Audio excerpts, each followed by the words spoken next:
Hello दोस्तों, मैं नंद कुमार मिश्रा आपके अपने चैनल मंटोना सर पर आपका स्वागत करता हूं। दोस्तों, जैसा कि पिछले वीडियो में हमने बताया था कि रस और उनके अस्थायी भावों को याद करने के लिए आपको हम एक आसान सा ट्रिक उपलब्ध कराएंगे। वो ट्रिक लेकर के हम इस वीडियो में उपस्थित हुए हैं। जो भी नए व्यूवर हैं उनसे अनुरोध है कि कृपया चैनल को सब्सक्राइब करें और बेल के आइकन को दबाना न भूलें। दोस्तों, आपका समय अधिक न लेते हुए हम सीधे टॉपिक पे आते हैं। देखिए, इस टॉपिक का हमने शीर्षक रखा है रस एक प्रेम कथा। रस जिसका शाब्दिक अर्थ होता है आनंद, और आचार्य भरत ने नाट्य शास्त्र में इसका वर्णन किया है। प्रारंभ करते हैं कि एक प्रेमी और प्रेमिका एक दूसरे से बहुत प्रेम करते थे। इनका प्रेम इतना अधिक हुआ कि परिवार वालों ने मिलकर के इन दोनों की शादी कर दी। अब वो प्रेमी प्रेमिका दूल्हा और दुल्हन बन गए, पति पत्नी बन गए। कुछ दिन व्यतीत हुआ तो पत्नी ने एक दिन पति के लिए सजना चाहा, और वह गीत क्या गाती है कि सजना है मुझे सजना के लिए, जरा उलझी लटें संवार लूं, मेहंदी का रंग निखार लूं, सजना है मुझे। दुल्हन को पत्नी को सजा हुआ देख करके पति के हृदय में रति अर्थात प्रेम जागृत हुआ। प्रेम अस्थायी भाव जागृत हुआ, जिससे क्या उत्पन्न हुआ? श्रृंगार रस की उत्पत्ति हुई। देखिए, हम अपने टॉपिक पर आ रहे हैं धीरे धीरे। और फिर धीरे धीरे कुछ दिन व्यतीत हुआ। तब तक एक दिन सभी लोग बैठ करके खाना वगैरह खा रहे थे। तभी पति जो है शुरू किया कि जिसकी बीबी मोटी उसी का बड़ा नाम है, अरे बिस्तर पे लेटा दो,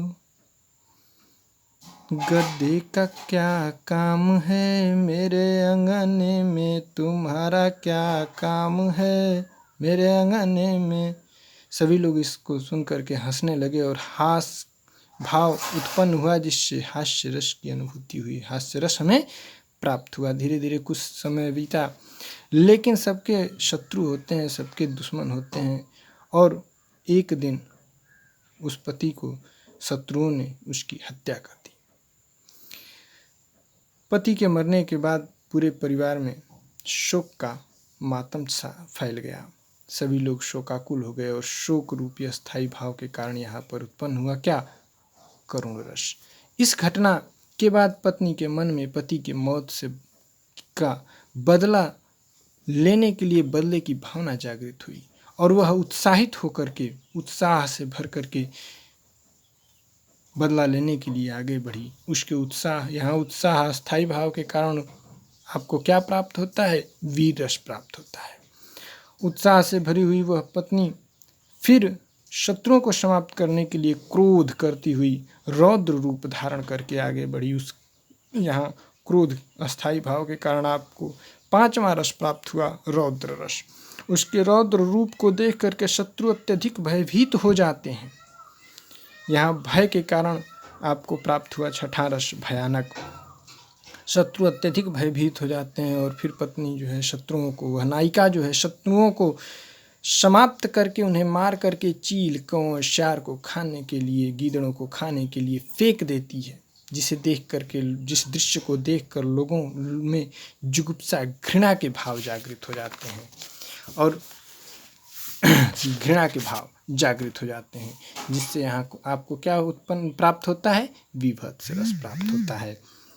मित्रों, इसके बाद नारी के इस रूप को यह आपने एक फिल्म देखी होगी, फूल बने अंगारे।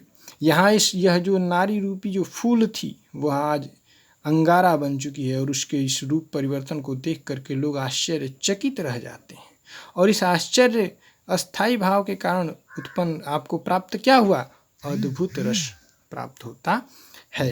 अंत में वह नायिका जो कहती है कि यह संसार कुछ नहीं है, सब ईश्वर का है, इस संसार में मनुष्य का कुछ नहीं है। वह बैठ करके सोचती है कि मन रे तन कागज का पुतला,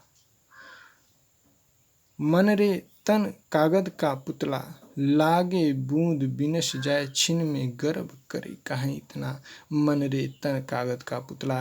यह सोच उसके मन में वैराग्य जाग जाता है और यह वैराग्य हमें प्राप्त कराता है नमा रस यानी शांत रस। इसके बाद कुछ समय व्यतीत होता है। एक दिन बैठे बैठे नायिका को अपना बचपन याद आता है। वह बचपन की क्रीड़ाएं, बचपन के खेल याद करती है। उसके मन में माता पिता द्वारा दिया गया प्रेम याद आता है और इससे हमें क्या उत्पन्न हुआ, हमें प्राप्त क्या हुआ, वत्सल अस्थाई भाव उत्पन्न हुआ और हमें प्राप्त हुआ वात्सल्य रस।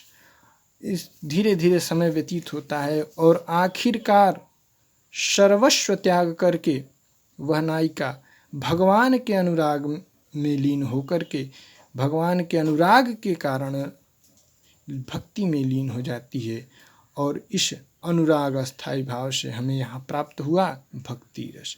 तो मित्रों, इस प्रकार इस कहानी के अंतर्गत हमने कहानी भी सुना और इस कहानी को सुनते सुनते हमें 11 रस और उनके 11 अस्थाई भाव भी प्राप्त हो गए। हमने उसे याद भी कर लिया। अगर इस कहानी को हम एक बार पढ़ लें, जैसा कि हमने कहा था कि आप पढ़ लेंगे, एक बार सुन लेंगे तो शायद जीवन भर न भूलें। और किसी चीज़ को आप जिस तरीके से समझना चाहते हैं, अगर उस तरीके से प्रस्तुत किया जाए तो उसे समझना काफ़ी आसान होता है।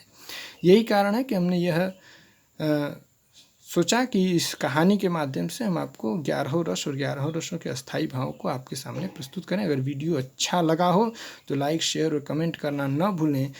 और आज के लिए इतना ही। अगले वीडियो में हम फिर एक नए टॉपिक के साथ आपसे मिलेंगे। तब तक के लिए धन्यवाद। जय हिंद।